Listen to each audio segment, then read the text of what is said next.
Here we go. Please don't bang the desk. I'm giving you a half a clip. I'll give you a full. That'll work.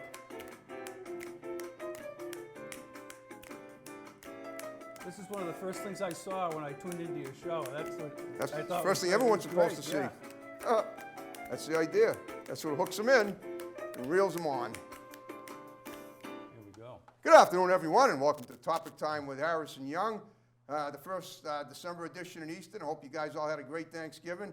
I just want to say that Topic Time went to a new frontier yesterday. I actually did my first show from Australia at my Area 58 location, and it was wonderful.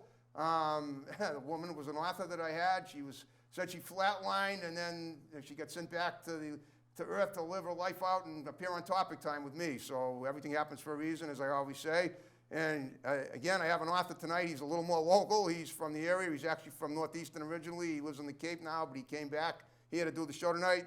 And before we get to him, got to read these great underwriters, and then we will proceed per usual. So we got Auto Country, king of the used car in Abington, #1 in the dealer raters of Massachusetts out of 4,500.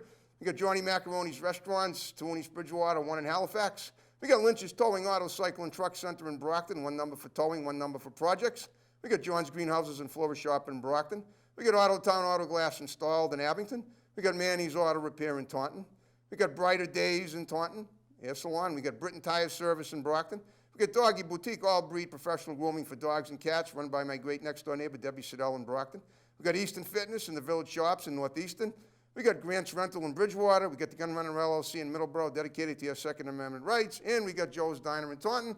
And I want to thank you guys very much. And on that note, I will now introduce Mr. Robert Fitton here. Thank you. Harrison, thank you very much for having me on your show. And coming back to Easton, it's like going full circle from where I started out in my life and ended up down the Cape, and now I feel like I'm back in Easton here today. And you really are back in Easton here today. Literally, when I talk about my hometown, I'm here. Yeah, and it's a great hometown. And you can tell the fans just real quick what you said to me as after when we assembled this afternoon about my show. Well, your show is something that's unique. Always nice to hear. Sincere, and it's also topical, as the title indicates. The title indicates that it is topical. So that drew it to me, but really the snapping of the fingers got things going. But between the two of them, it's a total barrage of wonder, isn't it? Right. I mean, it's cool, is what it is. They used to say that in the day. Great term. You can't argue with a simple and concise term as cool. Our cool cat. As the Fonz A would say, I That's guess, right. back in the day. Yeah. All right. Well, now you're on. All right. Now now we do what I do with every guest. Now that now that the accolades are done, and people of Easton remember you, and now they remember me because I've been doing the show here for 3 years. Mm-hmm. We'll talk about you. So tell me about, now you're an author, and you've written you tend to write very imaginary books, mostly in science fiction and of that genre. But I've gone into mystery and some topical stuff too. And I didn't really start out that way. Well, let's talk about that. What did you start out as? When I was a kid, I wanted to be a baseball player. That's all I thought about. Anybody that knows me from way back when would say, oh, yeah, he played Little League, he was a baseball player, and that's all I thought about. And you did it right here in Easton, right? I did it right here in Easton, and played Little League here up in the Plains. Used to be the Plains up in Easton. Okay. And now I believe there's apartments. Are you talking about like Frothingham Park? Later on, yeah. Oh, okay. And then, we all played sports back here. And high school, did you graduate OA? OA in 1969. Oh, you're a little older than me. I wouldn't have guessed that. Yeah. Wow. Yep. So it was a great place to grow up, and it was a place that a lot less restrictive than things are now. You had carte blanche to go out and have a good time as a kid, and I think that's a good thing. Well, I think Easton hasn't changed that much, in terms of the nightlife. It's pretty quiet here. Yeah. The downtown has changed, I noticed driving in. I guess it has. I mean, there are some new businesses up. Very nice. But it's changed for the good. I mean, there's nice restaurants there. There's a pizza restaurant there. I don't know how long ago that was. The Train Museum. My nephew, who's now a freshman at OA as we speak, he just started. And some of the schools are now housing. They're housing? Where we went to school, like the grammar school is now housing, and I believe over by the junior high school is now housing too. Are you talking about overall where OA is? No, where the yellow building is in the center of town. Oh, I see what you mean. Right, that used to be the junior high school. Yeah, we went to junior high Okay, school I didn't there. know that. I thought it was, I guess, it wasn't Lothrop Street like it And is now. before me, it was high school before that, so they graduated. Oh, it was? See, I 10th didn't year. know that. I thought, so OA, that used to be OA then? It used to be OA, way Wow. back in the day, like the 30s. Oh, Yeah. okay, interesting. Well, I'm getting a history lesson here Yeah. about Easton. And I, So- I live in Brockton, right over the town So line. it's a great place to grow up, and I Yeah. really didn't have the idea I was going to become an author Okay. or an Obviously, everything audiobook, happens for a reason. an audiobook narrator. Yep. If something does happen for a reason, because I remember we got introduced to a green eye tape recorder. You know what those were? Green eye tape And it would recorder. have reels to reels. Oh, on yeah, it. no, I don't know what they called it green eye, but yeah, of course. Right, and I became fascinated with that. Okay. And I started doing audio like crazy. Wherever I'd go with my friends, I'd have the microphone out, we'd do parodies on my friends, and Wow. all sorts of things right through high school. And now, as I got older, it got transmitted into audio books. And it really does come from that genesis of, learning all that here and having a good time with everybody with a tape recorder. Oh, that's awesome. Okay, well, so you're talking about you actually used to create scripts of sci-fi parodies and mysteries when you were a Not kid? really sci-fi, but more like more like individual reality people stuff. here in town. Yeah. Who, Well, you do, like, who are interviews still my and stuff? friends afterwards, believe it or not. But Of course they would be. I know you busted their butts, but they still your friends. I know. Right, right. That's what friends are for. Right, but you say things happen for a reason. Back then, you're not saying to yourself, "Oh, you're going to do audio on books." Are you kidding me? But that's the way it worked out. I started that from proofing my books. Okay. And I would, just read it out loud to see if it's correct. Then I started exaggerating the characters. And before I knew it, I was narrating a book. And I said, Wow. well, wait a minute. I bet I can narrate these books. And because who else knows better than me what I meant and what I meant to say? So basically, you're saving the reader some work. All they have to do is listen to Well, if you you're in the instead of read. car or Yeah, right. just around the house and want it going, Okay. Then I added some sound effects on some of them too.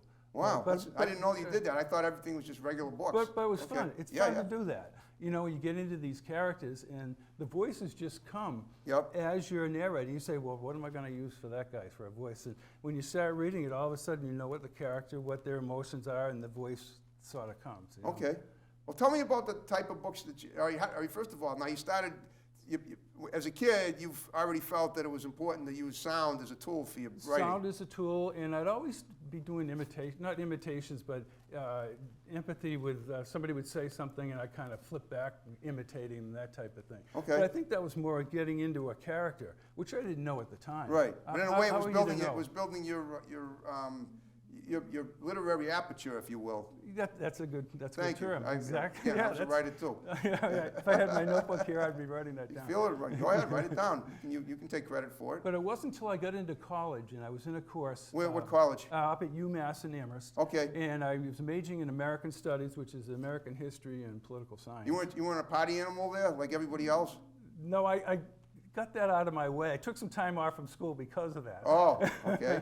And then when I went back to school, I was serious. Okay, good. And I think that works out for a lot of people. That happens. They Well, go good. I back mean, and you had a good attitude going in. Yeah, yeah. It's a very nice area. I know the town. Oh, it is. Yeah. Hiking up there. I would have stayed up there, but I ended up going to LA because of outside sales. Okay. But getting back to what I was saying, you want to be able to write. Okay, so I'm writing this, supposed to be a 2-page story about the Native American Indian. Okay.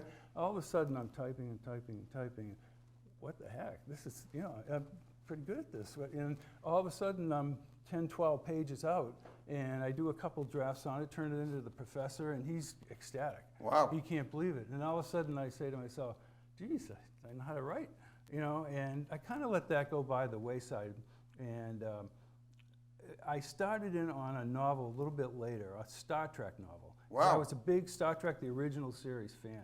And I said, I'm going to write a Star Trek novel. I know all the trivia. Did you have to buy the rights from Gene Roddenberry? Well, that has a whole story behind it. Okay. But what I did was I sent it down to New York and got an agent. Okay. And if you know anything about Seinfeld, this would be like I know all about Seinfeld. all right, this would be like George Costanza getting an agent. All right, this is Louis, the literary agent. Okay. You can just imagine where this guy ended up bringing me. But he originally put the stuff out to Bantam Books, to all the publishers down there. It didn't sell. It had a little bit of a problem with the parameters. Okay. Okay. And over the course of time, I think Louis just didn't do his job. So that's when I went into trying to do other stuff. Okay. And I ended up selling books out of Palm Pilots at the turn of the century here. Okay, books that you wrote. Books that I wrote, we put them in, I had a firm out on the West Coast, and you put them into Palm Pilots, and people would be buying them, and they'd read them before the Kindle. I should know this, but what exactly are Palm Pilots? Are those things that you can just hold in your Palm palms? Pilots were like a BlackBerry, you know. Oh, computers? Yeah, On yeah. computer, online Yeah. books? Yeah. Got it, wow. Well, we're only 20 years out, but you're right, things change so fast. You Yep. know, it's incredible. So then I went into the publishing on demand type of thing. Okay. And when Amazon decided that they were going to go with paperback books and Kindles, I switched everything over there. And then I became in full control of it. And I could be able to narrate the books at the same time. Wow. And that puts me in the driver's seat where I'm not, like you might be sending 20 rejection slips going out. Now, this way you've already got a forum, you can make your own advertising and blurbs and everything else, and you're in charge of it, which is really good. That is great, Yeah. okay. And so that's why you went out to LA, to sell your own books? I went out to LA just to get a sales job. Okay. Because, Well, but in addition to your writing? yeah, I did my writing. Well, what did you sell? I sold paint out there. I was a paint rep for LA, for a paint company. Yep. You're talking about house paint? Paint. Oh, for paint, like this, paint, okay. yeah. Well, don't forget, when the show is up, people aren't gonna see the green screen, they're gonna see probably a scenic outdoor eastern scene Well, they can behind us. pretend I'm knocking over a Okay. bucket of paint then. Okay, just so everybody knows that. I think everybody knows that we have a green Well, I screen. thought of here. that myself Okay. after I did it. But. All right, that's awesome, okay, so, what did you major in at UMass? American Studies and History. My parents were always big history buffs, brought us Okay. around to the country, to all the battlefields and things like that. Okay, when you were growing up, they took you So around, when I see. when I write time travel novels, Yep. it's American history is what I'm doing. I'm bringing people back in time, and I'm creating a sci-fi plot, maybe with some aliens and things like that. Okay. But it's basically American history that Okay, so what about futuristic stuff? Do you write about that as well? Yeah, most of these aliens come from the future, and they're causing havoc in the future, and they end up coming back to whatever we are, 1939 at the New York World's Fair. for Right. instance. You got these beings that are back there that don't like the way technology is going, and they've come from the future to destroy people. So, Wow. you know, but then you got the history of the fair at the same time, which is what I like. Okay. And did a similar thing in 1927 with Babe Ruth. Babe Ruth, 60 and home the runs. 27 Yankees and all that. Yep. That's mixed in with a whole bunch of other alien stuff too, which makes it unique. You don't usually see. Oh, plots okay, like right. that. You dwell in the original. You know, you mix stuff together that in and of itself And you is have original. to be careful. You have to You have be to careful. be careful You because gotta keep you it- don't want to lose your credibility. Yeah, you took it right out of my mouth. Yeah, That's what we do. credibility. Yeah. I didn't mean to take it out of your mouth, but you know Well, what I no, mean, okay. right? So, so I started out with the time travel books and some sci-fi, but then I went down to the Cape Cod Writers Conference. Okay, And it must have I- been awesome. And I went there maybe 5 or 6 times, and I got to meet with Orson Scott Card, who was probably the leading sci-fi guy in the country. Wow. And when he said to me, "You obviously know how to write," Okay. I went ballistic. You know, I said, you know, I guess this is doing what I wanted to do, you know? That's right. And I also had a course with a mystery writer down there, Sally Gunning, and then the head writer for Murder, She Wrote, Tom Sawyer. And he, Not Angela Lansbury? well, Angela wasn't available that day. Okay. But he would slice and dice your work. That's what you want him to do. That's you know, exactly this is- right. Yeah. I know, I've done writers' workshops too. Okay. In 1990, well, first I took Mike Hurley's course in 1989. As I told you, we published my book of short stories 10 years later. Yep. And that was an easy course because we had people from the area, and we had fun with it. The critique wasn't too tough. And if you take a course like that, you meet a lot of people that are very creative. Right. People have no idea how creative And they you can don't be. want people to be singing your praises so much that you No, I miss know that. mistakes you're making. And I think No, that, I mean, that people gave happened to good me. critiques if they felt that somebody was, could have done, Right. should have They made let it you know. differently, then they would tell them, and it's not. And Nobody that's- took it personally. That's correct. That's how it beneficial. works. Yeah, because I think with some of my early work, which is free on the site, Okay. is that I did not have that critical analysis. And for me to work on that stuff now would take years to try and fix all that. So I just put it on audio, put Okay. it on the site, and it's free for That's- all my early stuff, including that first story from UMass that Wow. I wrote. What about the Indians? Okay, about the Native Americans. Oh yeah, the Indians, that's on there. We should be and- calling them Native Americans. Well, actually, most Indians want to be called Indians. They do? Yes, from Except polls I've except seen, in the Washington area. except around the Beltway there. Right, Yeah, okay. Yeah. Interesting. So, and, Okay. so that's on there too. And then I got into some just human interest type of books and espionage books and Okay. things like that. There's a ton of stuff up there. And I took an early retirement actually to get all this together because I Wow. had so much. Okay. I was constantly writing. The work day would end with sales, and I'd pull over the side of the road, and before laptops, I'd be writing. Wow. And then with laptops, I'd start that way. What, you never got pulled over because you were pulled over by the side of the road? Was it safe? You weren't like on the highway, were you? I made sure I was okay. Okay, in rest stops, hopefully. Right. Because you could, you know, I mean, you could. Right, I know that sounds a little, yeah. No, I mean, was- if that's when that's with the No, riding I'd be in bike a hit you, safe that's when area. you had to take advantage of it. Yeah, I'd be in a safe area, yeah. Okay. Or early in the morning, late at night, that type of thing, whenever you could write. I think you do get that writing bug. Oh, I know you do. I've had it many times. Yeah, where you really, you see you're accomplishing something and you want to keep I just doing it. posted on Facebook that I have like a photographic memory for dates. So 52 years ago, on November 28th, 1969, the year you graduated, I was 10. So you must be like 70 Yeah, now. I saw you. I said, Yeah. "This is way Well, back." I wrote in 1969 on Friday, November 28th. There used to be a shoe store in Brockton downtown called The News, and I went in there. And Brockton used to be Shoe City, if you know Oh, Brockton. absolutely, You know that yeah. story. Okay. Yeah. So I went in there, and they were looking for an essay in about 15, 20 words or less, whatever it was. Why Ked sneakers are the best. I wrote it, and I won a camera. It was Did a you piece really? of crap, Yeah. but the fact that at 10 years old, I was able to win a prize for my writing. When you get that affirmation, it really, really Oh, helps. it felt great. I mean, I ended up trashing the camera about 2 days later, but just because it wasn't working. But just the fact that But I those are won pivotal. something. Those are pivotal points. They are. When that professor wrote the thing and told me all that, that's Yep. a pivotal point. It is. That I wouldn't have written that Star Trek without that. And if I didn't write the Star Trek, the other stuff wouldn't have come. I wouldn't have had the agent and stuff like that. So- Okay, but now do you have an agent currently? No, I'm in charge of this whole thing at Okay. Amazon. So it's at Amazon and Audible, and some of it spills over into Barnes and Nobles also. So Cool. you can just click on it, and it's pretty self-explanatory on the web too. You Right. know exactly Just, what you're where's it? getting. Rob Fitton? It'd be writer? Robert P. Fitton, and Okay. and it'd be fittonbooks.com Cool. or Okay. fittonbooks.org, either one. So basically, that's your life right now is just writing. My life has been collating everything together Yep. and polishing it up for the last 8 or 9 years. Okay. I had so much. I know, because 98% of writing is editing anyway. Oh, yeah. I mean, yeah, you go over it and you say, how did I miss that? And when you read something back, you'd be surprised.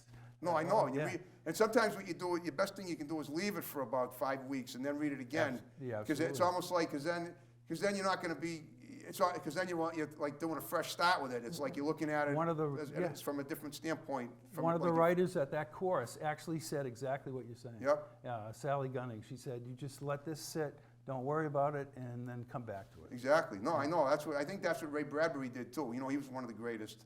I saw him in person out in L.A. He spoke at a library in Glendora, California. He was amazing. And I got his books up there and got him autographed. So he was one of your inspirations, I guess. Well, he was an inspiration and a groundbreaker. He wasn't afraid to write that stuff, and you know. What about Vonnegut? He was one of my. I read just Slaughterhouse about every Five, book that he I've ever. read I went in a tear in February of 1979. I read every freaking book he ever wrote to that point. Yeah, he just was over the top. He was. He really was, and. I wrote him a letter once too. He never answered it. It was kind of over the top as well.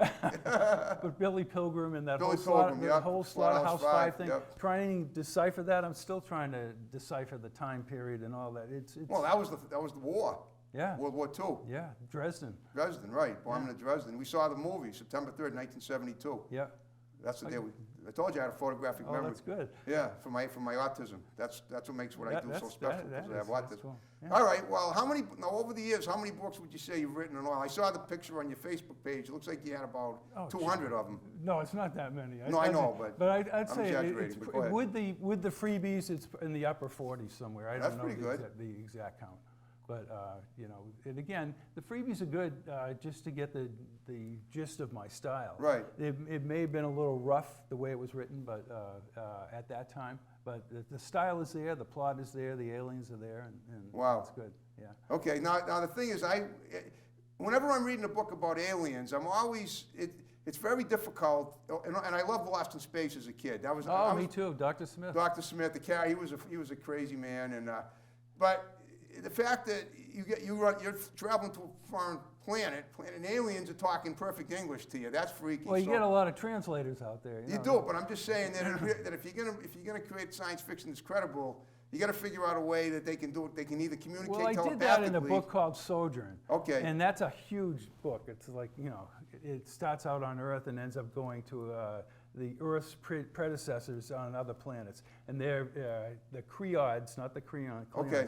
They're the bad guys, and the bad guy is Sard. And Sard is speaking in his own native language. Well, the two guys that are listening to him have been processed. Okay. Remember you said they've been processed so they can understand. Right. You have to do something like that or you have no credibility. Exactly. Plus, you got to remember the aliens are supposed to be advanced. Right. They're supposed to be able to understand every human language because they're smart.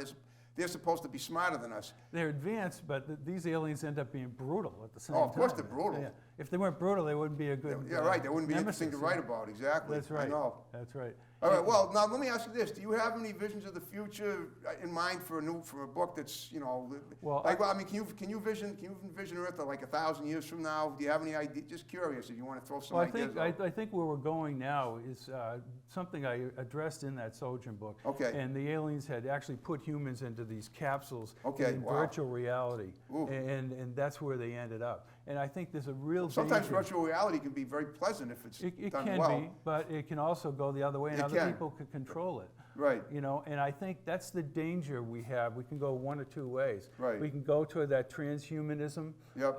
where your body parts become like the $6 million man, and you go to an area where you're controlled, or you can go and use it, like you just said, and use it in a prudent way. Right. So who knows? It could go either way. Well, before the show started, we were discussing that new robotic.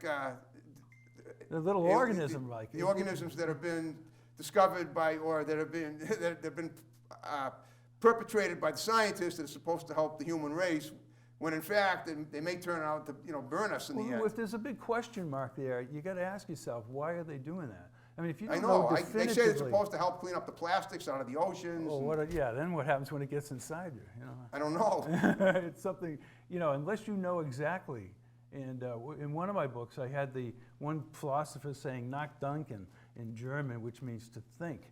And the whole process was to be able to think about what you're doing in technology. That was the one with the World's Fair. And the World's Fair promoted in 1939 all this great technology. But you have that's right, yeah. It's the same argument you're using now. You have to know where that's going, and you have to think about it. That's true. And people don't. The money comes first. That's true. Well, I mean, it seems like every 20 years or so, a crazy event occurs that you never saw coming, and then it becomes a part of history. Nobody saw Watergate coming. Nobody saw Monica Lewinsky coming. That's right. Right. Yeah, I mean, that was really, off the wall. And nobody saw the virus either. It's funny you should say that, because one of my central books I haven't mentioned is about the Kennedy assassination. Okay. And Stephen King wrote a book, 11/22/63, but he didn't footnote anything. And it came from sources from 60 years ago. And since then, there have been like 92 to 100 million documents released. So things have changed in that area. So I have a trilogy I've written, The Kennedy Paradox, Return to Dallas, and the one I'm working on now, which is American Injustice. And it ties all that together as to why Kennedy was killed. But in the Return to Dallas book, it actually footnotes. If I say something, I'm not going to just say, well, Lee Harvey Oswald did this, or so. It's going to be footnoted. And What exactly does that mean, footnoted? It's sourced. Okay, I see what you mean, right. You want a source on something like, because there are so many conspiracy theories out there. Right, still nobody, after all these years, 58 years later, nobody's really, I don't think anybody knows how it happened completely. Well, they got a pretty good idea. Some of the researchers now and some of the former government analysts know that the CIA and the anti-Castro Cubans were right in the heart of the thing, but it's the cover-up afterwards that is amazing. It is. That was the tough part. It is tough because really nobody still knows. And I mean, you say there's one thing to have a pretty good idea. It's totally another thing to have not Right, to have exactly what happened. definitive, right. Yeah. They're not going to leave notes around saying, well, this is how we did it. And, Right. That's all gone. They did that by word of mouth, and they had programs already in place with the CIA on how to do that. They did that all during the 50s. Right. They overturned governments. Yeah. So they were experts. They were world-class experts. And I hate to say that because I really liked President Kennedy. Oh, I know. I liked him too. I mean, I was only 4 when he was assassinated. So. Well, actually, in that building we talked about, right up the street, Yeah.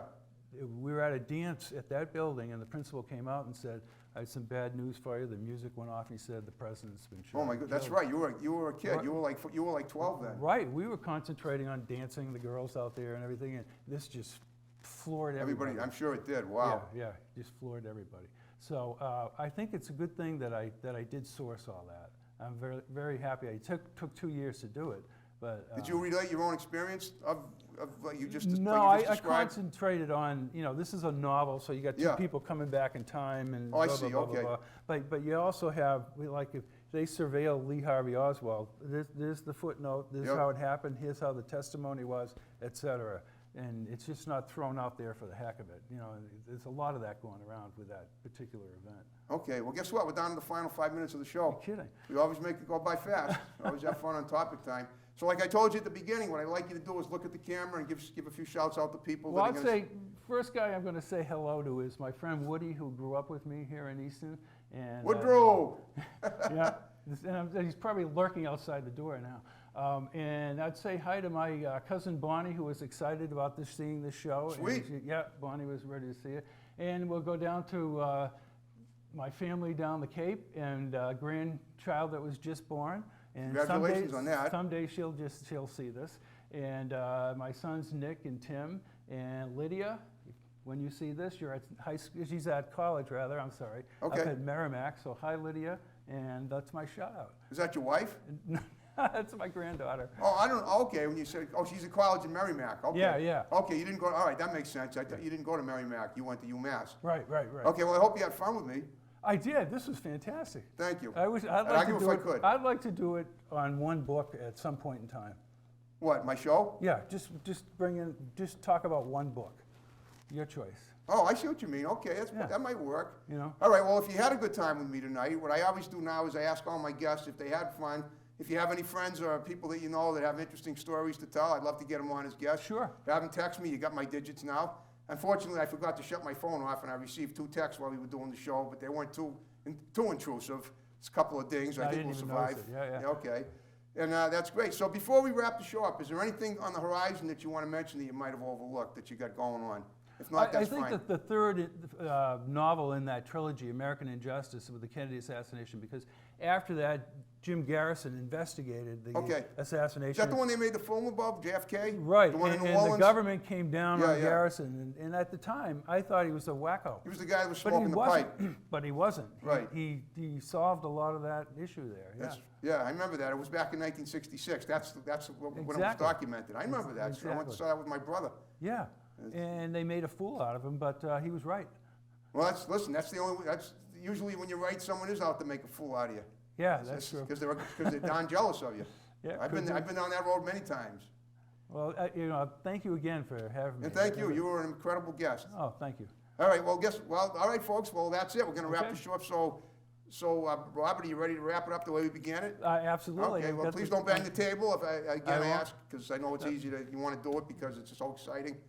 And all right, well, folks, the holiday season is upon us. Thanks for watching Topic Time. More great episodes to follow. See you next time. Have a good one. Bye-bye.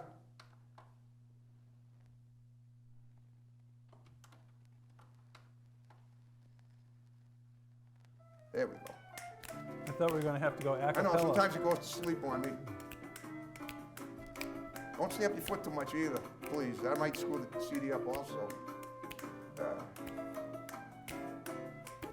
It's just I get into this so much. Of course, I understand. We have to do it in moderation. Yeah.